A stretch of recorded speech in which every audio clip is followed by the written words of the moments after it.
Hello friends. So we are going to start with another topic that is price elasticity of supply. अगर आप elasticity of demand पढ़ चुके हो तो आपको ये टॉपिक समझने में बिल्कुल भी परेशानी नहीं होगी. What does price elasticity of supply means? It refers to degree of responsiveness of supply with reference to change in the price of the commodity. देखिए इसको मैंने इसी फॉर्म में लिखा है. अगर हम इसको डेफिनेशन को ऐसे एक्सप्रेस किया है, it refers to elasticity of supply का तो ये नोटेशन है. It refers to percentage change in quantity supplied upon percentage change in price. Right. So अब देखिए percentage change in quantity supplied का फॉर्मूला क्या है. It is new minus old upon old quantity into 100. And और इसको हम ये भी बोल सकते हैं, और ये क्या है, ये आपका चेंज इन क्वांटिटी है.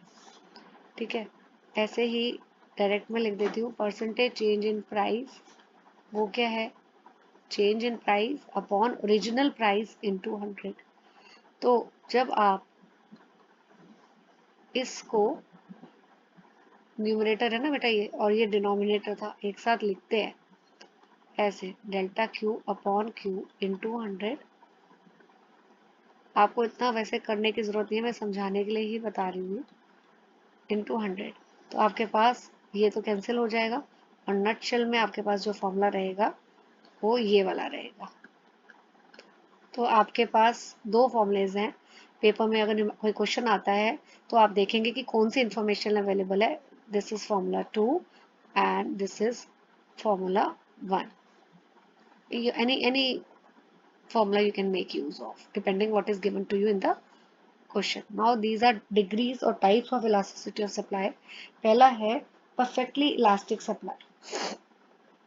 Perfectly elastic supply is the supply is said to be perfectly elastic when at a particular price there is infinite supply for a commodity.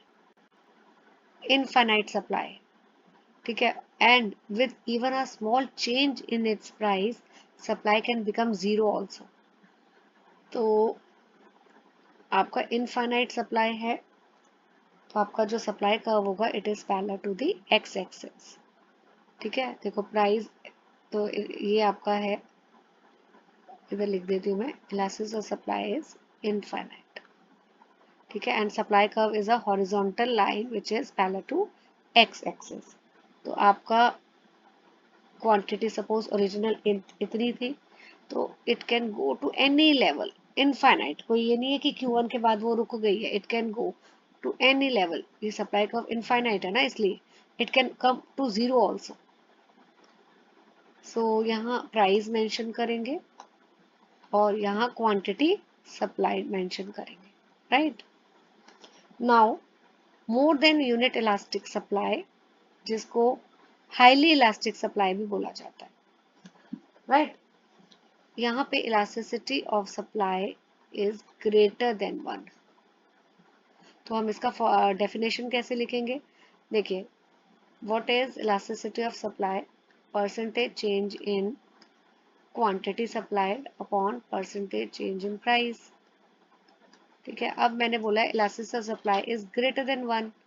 तो ये अगर आप इधर क्रॉस मल्टीप्लाई करेंगे तो क्या हो जाएगा, percentage change in quantity supply is greater then percentage change in price. तो अब आप इसको डेफिनेशन में लिख सकते हैं. इसी चीज को वर्ड में लिखेंगे. when the percentage change in quantity supplied is more than percentage change in price, the supply is said to be highly elastic. right. इसमें जो सप्लाई कर्व आप बनाएंगे आपको याद रखना है कि सप्लाई कर्व जो है वो इंटरसेप्ट करेगा y एक्सिस पे, मतलब स्टार्ट करेगा यहाँ से. ठीक है. y एक्सिस से ऐसे. ठीक है बेटा, ये this you have to remember. तो जैसे अगर आपका ओरिजिनल प्राइस जो था, ये ठीक नहीं बना है, लेट मी ड्रॉ अगेन.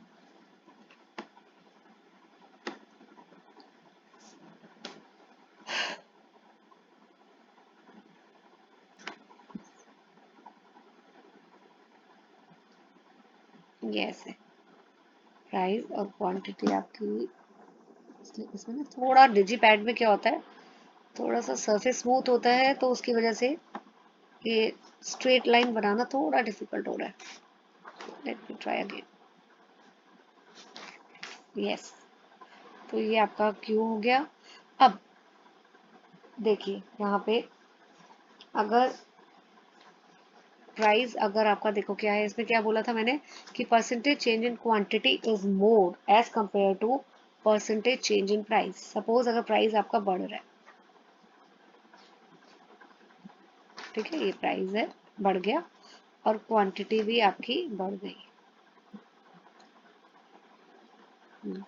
तो देखो चेंज, देखो प्राइस में ये कितना हो रहा है और क्वांटिटी में चेंज देखो ज्यादा हो रहा है ना।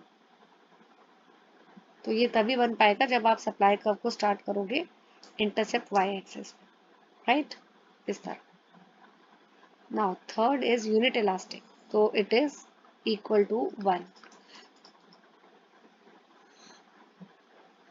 So here percentage change in price is equal to percentage change in quantity supplied, right?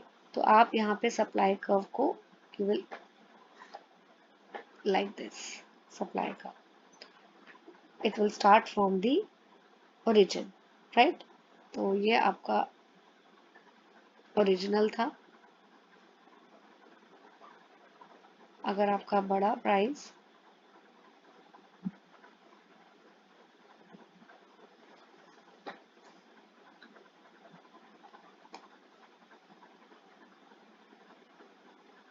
तो जितना यहाँ पे है उतना ही आपको यहाँ पे दिखेगा। यहाँ थोड़ा सा हो सकता है कि आपको पेपर में करोगे तो बेटर आएगा। लेस देन यूनिट इलास्टिक और less elastic, it is less than 1। अब डेफिनेशन खुद बनाओ कि मैंने जो आपको मेथड बताया कि it is what, percentage change in quantity, percentage change in price, it is less than 1। तो इसको अगर इधर लेकर गए तो क्या आ जाएगा, percentage change in quantity is less than percentage change in price. तो इसी को रीराइट करोगे किस फॉर्म में, वर्ड में। तो supply is said to be less elastic when percentage change in quantity supplied is less than percentage change in price। तो इसके लिए आपको याद रखना है जो सप्लाई कर्व है वो इंटरसेप्ट करेगा एक्स एक्सिस को, ऐसे लाइक दिस।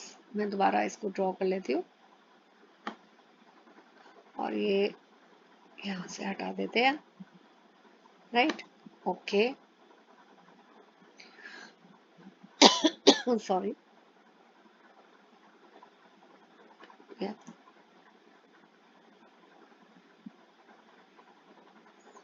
राइट। ये आपका इनिशियल प्राइस है, इनिशियल क्वांटिटी,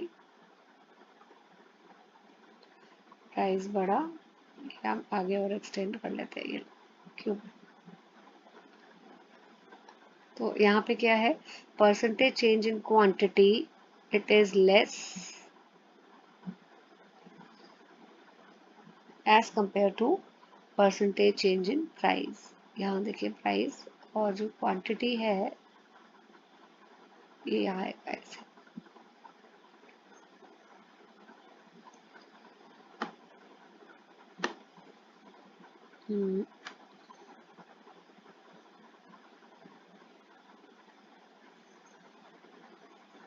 ठीक है, ये देखिए तो इसमें परसेंटेज चेंज ज़्यादा है प्राइस में as compare to in quantity.